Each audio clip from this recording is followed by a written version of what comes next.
Good afternoon. I'm Lucy Kempf with the National Capital Planning Commission.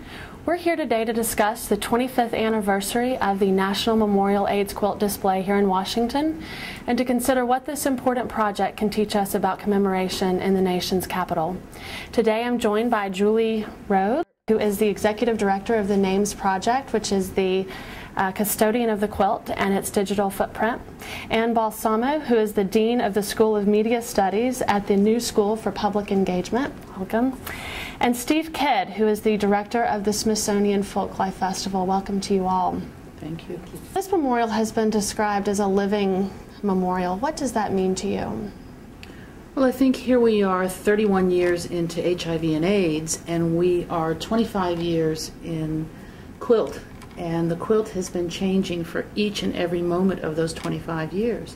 That we are not only telling the story of life in the age of AIDS, but we also bring to life and purpose the lives that we commemorate on that quilt. And memory is a really important part of any commemoration, the permanent memorials we have here, as well as those like the AIDS quilt. You said that we transform memory into action. What does that mean? Well, I think that we started creating these panels as a testimony and as a cry for help. We were living in a time when people were dying rapid, hard deaths in one isolated community, in the gay community, and no one was taking action from a federal level. And we had to stand up for ourselves and say, these are not statistics, these are people. They have real lives, they have families who love them. And we laid our dead out in this beautiful quilt that started from a place of anger and hurt and despair. But then because family members came around the table and created these panels, they became evidence of love and evidence of life. And it's been a teaching tool. And when we get this quilt out in schools, when we get it out on display, it connects us all in this cause. So one of the most interesting parts of the quilt is the digital component. Can you talk a little bit about sort of what that is? And do you see this as something that's sort of more data? Is it interpretive, or is it actually part of the commemorative spirit of the AIDS quilt? So we created 3 digital experiences to augment and enhance the viewing of the textile physical quilt when it was laid out here in Washington over the past month. So in some respects I think it is an interesting facet of the quilt, but it's just yet one more set of stories about the quilt. So the quilt is, first of all, has many stories, right? It has the story of its entirety, its vastness, 1.3 million square feet, if it could be laid out in its physical form. And then there are 6,000 blocks, 48,000 panels. That is the physicalness of the quilt. What the digital experiences were able to do was to start making the kind of the experience of its physicalness kind of evident in a way that we almost couldn't in its material form, in the sense that our displays were able to show an image of the virtual digital quilt looking on a surface at 1.3 million square feet. We couldn't do that with our unaided eyes. So the technology helped to see literally the kind of physical dimensions. So I don't think about it as data, although of course there's data in there. I think about the digital experiences as enabling us to see the physical quilt in the dimensions that we can't see when we're looking with unaided eyes, because we can't see 1.3 million square feet. Right. We can't see then, we can't move from that bird's eye view as if we were at the top of the Washington Monument, which is how we arranged the experience. We can't move from that bird's eye view down to the view of an individual panel with unaided eyes. The technology's enabled people to start seeing that way.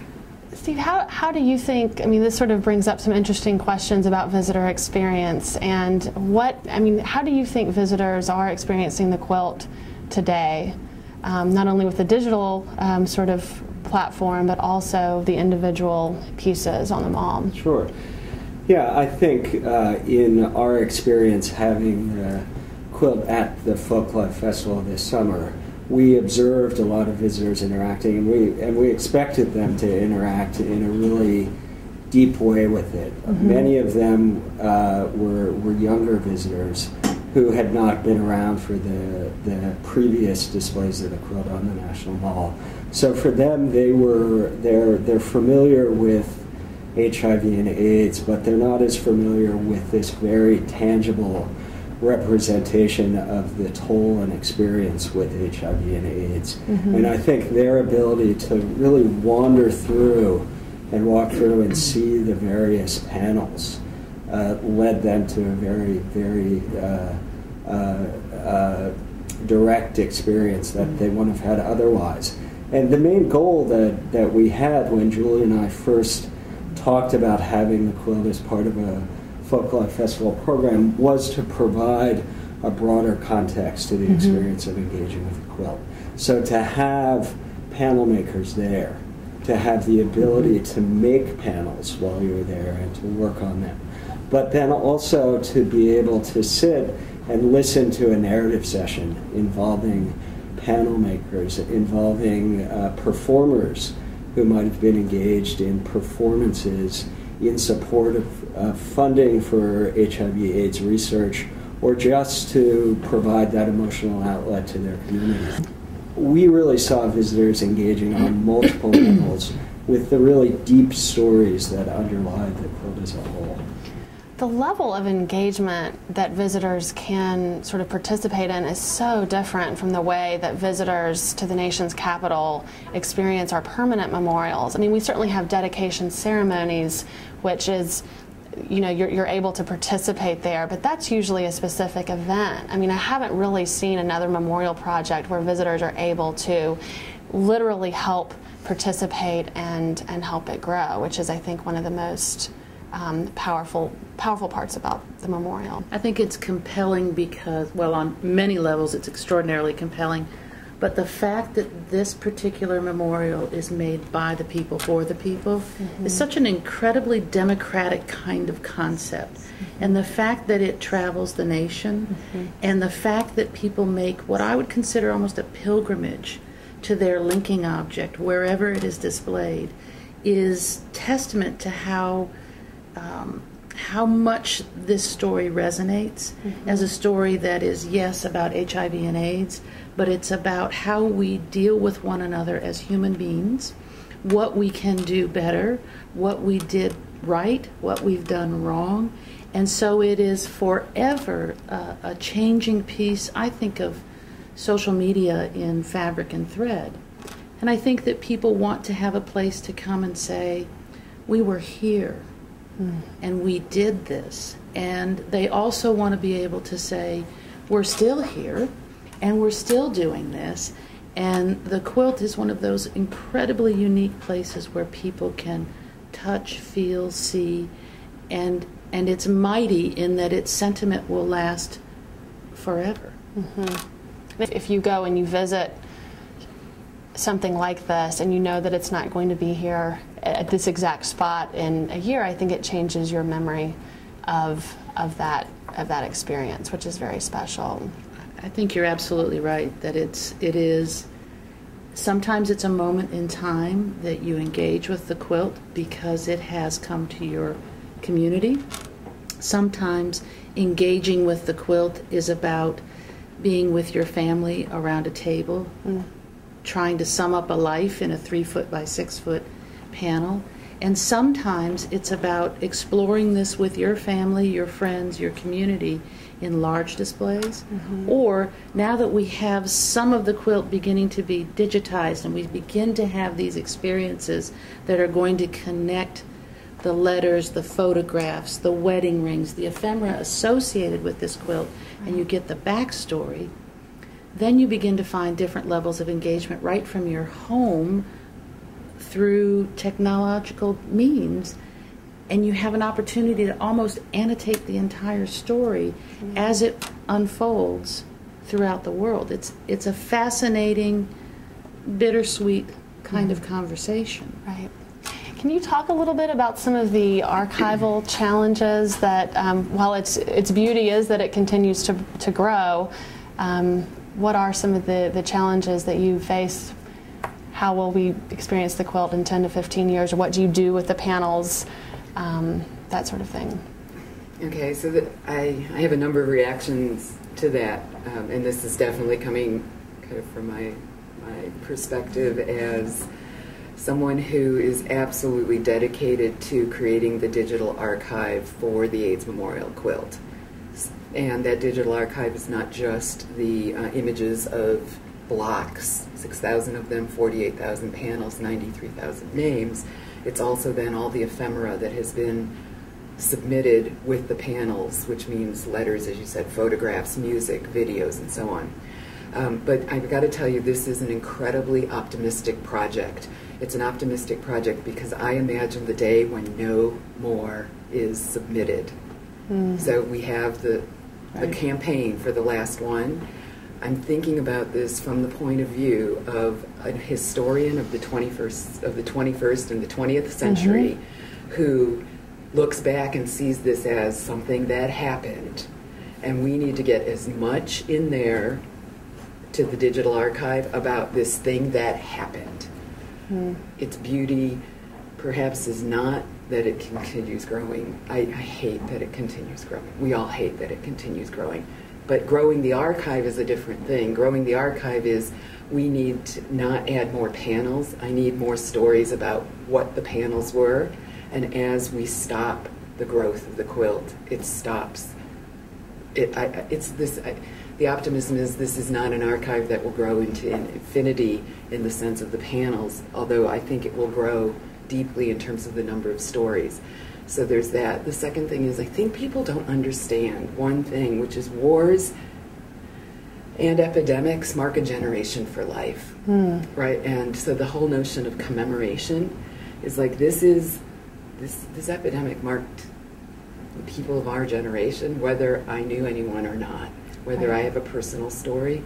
So again, historians will go back to see what my generation was all about. This is 100 years from now, and they cannot not see HIV/AIDS as something that had a profound impact on the people who were born in my time period. Right. So this will go to Anne. It's from Rick Rendon. We have a giant quilt created by children of 50,000 panels that we would like to make virtual as well. How would we go about doing this? Okay, well, I have some insight on that now. And boy, if there is ever a project that takes a village, this takes a village. Right. So probably the thing to do would be to oh boy, can I give a website Yes. to go and make contact? Yes. Go to designingculture.net/blog. You'll see my personal account as the project lead on this, and the best way to do this is to talk about some of the people who have expertise in this across the country. At Michigan State University with the Quilt Index, the people we've been getting help from business and industry, and so on. So it's not an easy process, but it is a process we know a lot more about. So. Okay, great. This is from Sophia Lau. Who stitches the individual quilts together, and how are they paired in a panel? Is it random? The first years that we had the quilt, first of all, a woman named Gert McMullen has been working with the quilt for 25 years, and she is primarily responsible for what we call bundling, assembling the 12 by 12 blocks from 8 panels.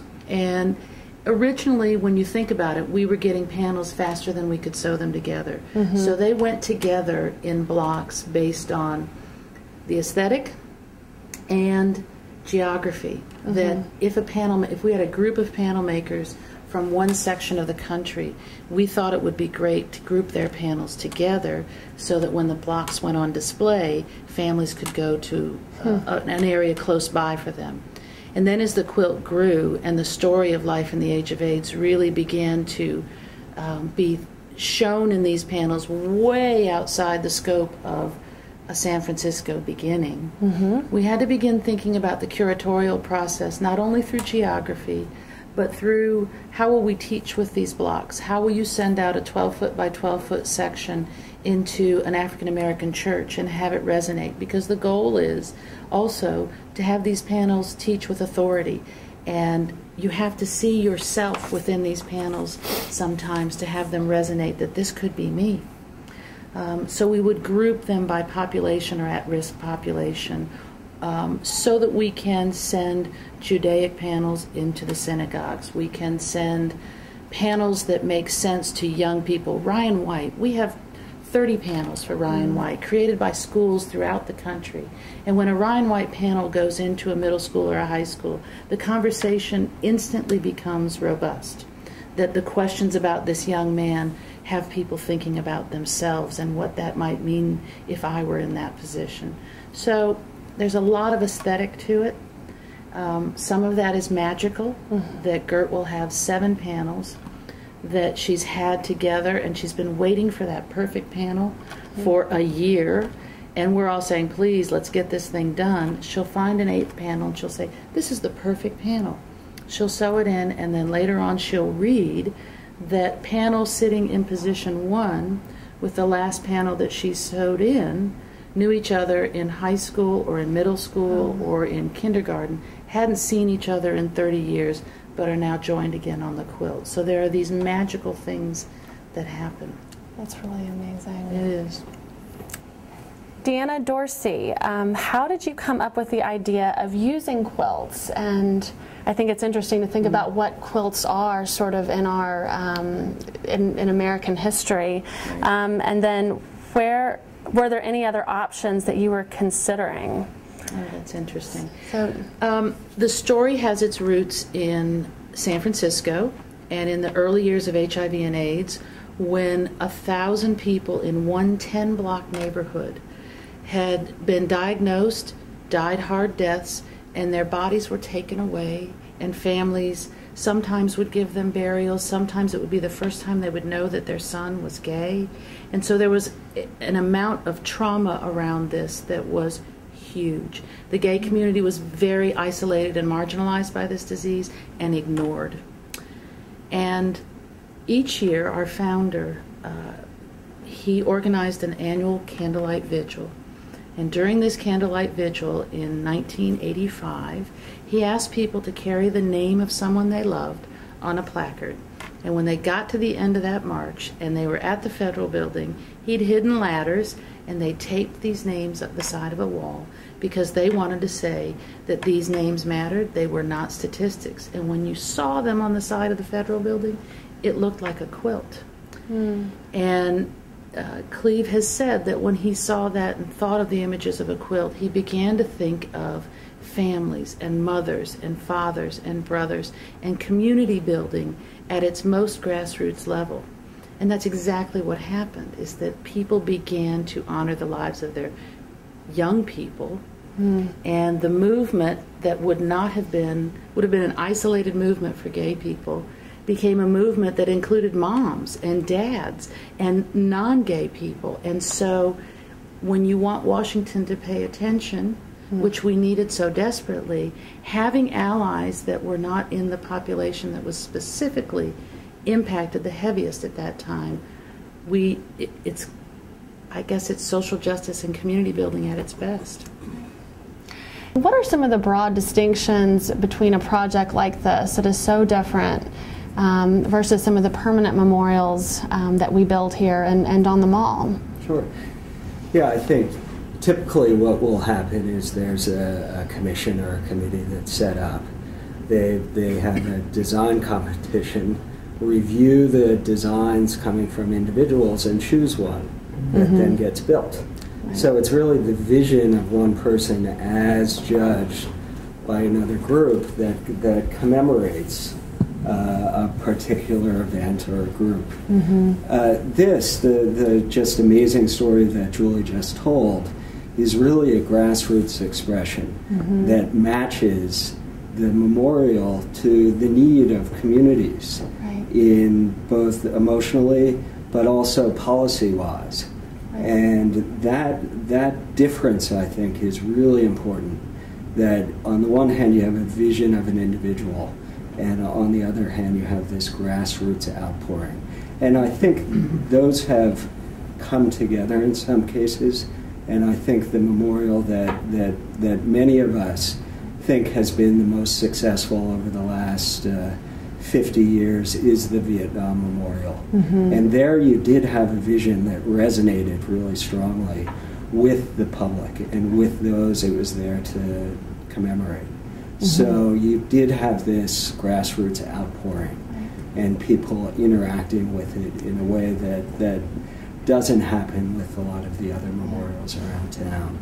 And I think that was fortunate, but I think in the case of the quilt, it really is an organic expression. Yes. So by design, it has that interaction, and I think that's what makes it so meaningful, and I think what is really encouraging and exciting to me about the future of commemoration. One of the things that was so exciting about seeing the quilt in the context of the Folklife Festival is connecting the quilt as a concept and the kind of the making with the history of quilting as an American kind of common art form. Right. And it wasn't until the Folklife Festival that I had an understanding of the kind of rich history. I mean, I kind of knew that quilting was a part of American kind of folk life, but the many ways in which quilting, healing,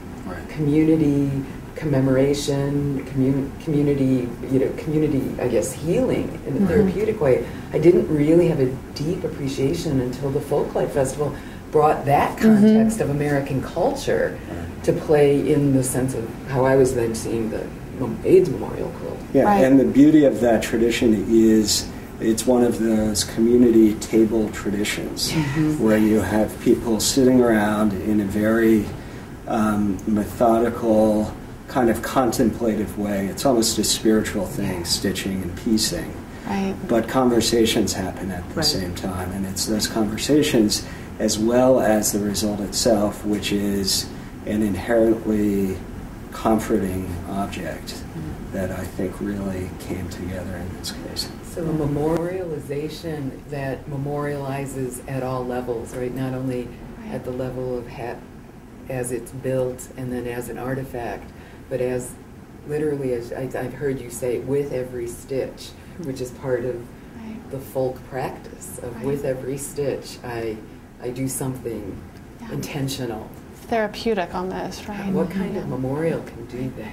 Right. We ask a lot of our permanent memorials. We do want them to heal, but I think you're right. The sort of the process of putting this together, of the quilting, can help facilitate that. It's really quite amazing. So, from Kevin. Let's see, there are two sort of similar ones, so let me try to, so from Kevin we have, does temporary commemoration, and I don't know if we would really describe this as temporary, it's sort of a temporary display of an evolving memorial, avoid the design by committee challenges faced by permanent memorials, or is it still subject to scrutiny? Do you want to take a stab at that one? Can I tell you that the comment of subject to scrutiny is, I think, unavoidable no matter what. I think that when you begin to have the voice of the people and you open up your arms and your doors and your memorial and your commemoration to be a place where people will engage and think about life's permanent truths or life's greater truths in a memorial situation, that I think that's the goal, is that we would want it to be a place, an activity, a venue for discussion, reflection, and challenge, because we will not, if we aren't thinking about this in lessons learned, if we aren't having that natural tug of thought, emotion, and investment, these are wounds of passion, and therefore, having dialogue and scrutiny, it's part of the process. Right. And I was just going to say, in some respects, the quilt, it explodes designed by committee. Because there is no designer. There is no designer other than some very basic parameters, of which even those are kind of played with. You know, they're 3 by 6 panels, they're 12 by 12, but every manner is on there, every of meat material. And I think the thing is that everyone understands that it represents the voices of the individuals. Mm-hmm. So there isn't a sense that somehow the Names Project Foundation is saying what needs to be on a panel. These are individuals saying something. So you don't have that committee that's deciding what's where. It is the pure expression of individuals and small groups. Right. This is from Paul, does Washington need permanent locations to accommodate temporary memorials? And if so, where could they start looking? I think the mall has really become a stage here, right? There are many sites in Washington that I think could accommodate projects like this, depending on their scope. But that's one of the reasons that we love the mall so much, is that it's able to sort of respond to so many different types of projects. What do you think? Yeah, the mall is the most important civic space in the nation's capital. It's the place where people come and they know where they are, and they can have the opportunity to say what they need to say with the U.S. Capitol right there in the Washington Monument. It is significant territory. So having that space available, what I always say is the National Mall gains its meaning from its use. So as it's used, it takes on new meaning for new generations and new communities. And I think it's essential that it is there to take those meanings on, and as a place where people can say what they need to say in their own voice. I love the idea about a permanent place for rotating memorials that might have a permanent emblem or symbol, but maybe with digital media now can compress so that we have an opportunity to see many things that perhaps deserve memorialization, and that the digital, because of its compression capabilities, could also make more memorial commemorative experiences available in a smaller kind of physical permanent footprint. And accessible to people all over. I mean, the accessibility is, I think, one of the most untapped. I mean, we're just beginning to understand what the digital sort of experience is going to allow people to see. So I think that's really exciting. Okay, we have a follow-up question from Kathleen. If, and hopefully when, AIDS is completely eradicated one day, we've already sort of touched on this, but I want to make sure we get Kathleen's question answered. What do you want to see happen to the quilt, and how might it change? I can answer that one, I think. Okay. I actually think the first thing we have to consider is that when we reach a point where we have the last new infection, when we reach a point where the last person dies from AIDS, when we reach a point where the last person is stigmatized by this particular disease, we will still have the impact and the effects of HIV and AIDS with us for generations and generations and generations to come. Because, as Anne said, it has impacted us in a way, it's a national and international tragedy. So the last person dies from AIDS, but their children are going to live another 75 years. So we have to think about that. I think that what the quilt's role really is a central cultural repository that will be used for generations to come to teach the living, that will be used as a conduit to the global story of life in the age of AIDS. And I used to think that life in the age of AIDS began in 1981. But when you consider that there are panels made for people who were born in 1913, who have stories that eclipse the time that we think that HIV and AIDS was with us, and when you think of this as a conversation about what happened in the latter 20th, early 21st century and beyond, and you think about how we never let this happen again, we are certainly, I can think of examples we could learn from, Yad Vashem, Truth and Reconciliation, Kengali. There are all sorts of sites that are about humanitarian crises that we want to learn from and not allow to happen again. And so the quilt needs to play a central role in animating that, and it needs to continue to travel. I mean, we can figure this out. And so do you see that it's sort of its purpose has evolved, that maybe at that first candlelight vigil it was one thing and it's sort of grown, I mean, as people have learned more and as the quilt has impacted so many people's lives, has its mission sort of changed to, as I think Kathleen asks, will it be one that says, let's learn from this and never let it happen again? I think it's interesting because in those very first few years, we thought we would end AIDS in 5 years, that we would take these panels apart, we would send them back to their panel maker, we would lay these panels out and say, this was our activist moment to say, remember, these are real people. Do I think that we all need to be reminded again and again and again that these are real people with real lives and that life matters? Yes. Do I think that our purpose has changed a little bit? You know, we traveled the country those first years. Wherever the quilt was laid out in large displays, people threw money into buckets, and that money helped found some of the AIDS organizations that we have today. It helped build that infrastructure. We were needed for that at that time. We continue to do that when people host quilt and they raise money. But our purpose now, you know, large displays, our nation's civic stage is where people come to large displays. In hometown cities, they look in a much smaller realm. So we are more about 1,000 small displays a year than we are about a tour of large displays. And maybe that needs to change again. I don't know. It will really ebb and flow. We have one more from Anne that we just got. Why don't we close out, because I think this is a good one.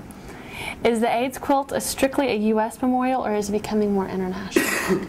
From the moment we were established, we were international. Okay. And we will continue to be international. I think that's a good note to end on. I want to thank you all for sharing such an interesting, such a really interesting and touching project. Thank you very much for your time today.